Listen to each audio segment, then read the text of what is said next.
In this unit we will learn about different types of estimates. As shown, there are 9 different types of estimating methods used in construction.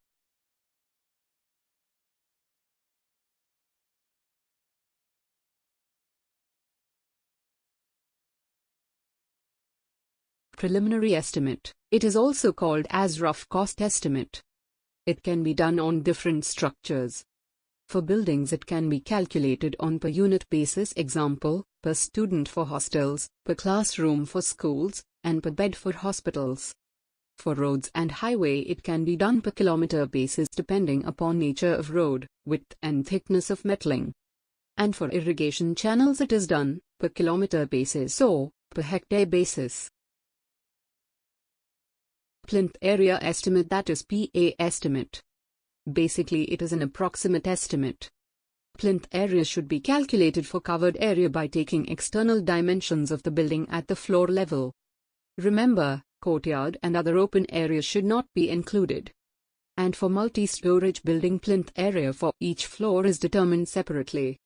Approximate total plinth area may be calculated by adding 30 to 40% of the already calculated area for walls, circulation and waste. Cube rate, also known cubical content estimate. For this method, cubical content of the building is determined by multiplying length, breadth and height value, L, B, H, of the building. Also external length and breadth at the floor level are calculated. Its height should be taken from the floor level to the top of roof. This method is more accurate as compared to the plinth area estimate. Approximate quantity method. For this method, total length of walls is found out. Structure can be divided into 2 parts, I, foundation including plinth, 2, superstructure. To find running meter rate of foundation, approximately quantities of various items are calculated per running meter. Similarly, for superstructure, approximately quantities of brickwork, roof, flooring etc. is calculated per running meter. Detailed estimate, also called item rate estimate. In this method, accurate estimate is prepared by working out quantities of each items of work. It prepared in 2 stages.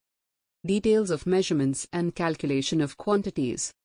Abstract of estimated cost. For that, 3% to 5% of estimated cost is added to cover miscellaneous expenditure. It is prepared work-wise. Detailed estimate consists of following items: report, general specifications, detailed specifications, drawings, calculation and designs, and analysis of rates. It can be prepared for technical sanction, for arranging contract and for execution of project. Revised estimation. It is prepared when original sanctioned estimate is likely to exceed more than 5% or when expenditure on work is likely to exceed amount of administrative sanction by more than 10%. When there are material deviation from original proposal even though cost may be met from sanctioned cost. It is accompanied by comparative statement showing variations in each item of works and reason for the same. Supplementary estimates. It is the detailed estimate of the additional works in addition to the original estimate. It is required when further development is required during the progress of work.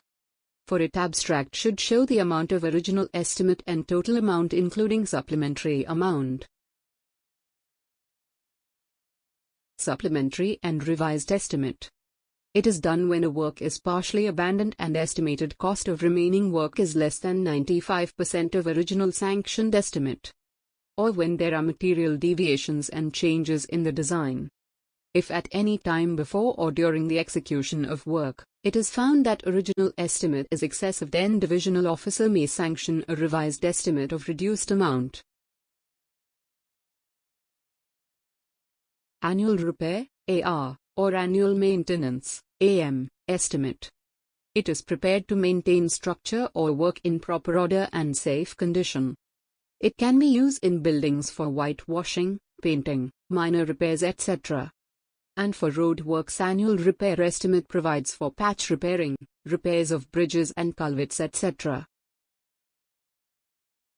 Hence we conclude that estimating technique depends upon level of project definition, type of project, and construction costs vary according to geographical location. Factors should be applied considering productivity, condition of work, local material and labor costs.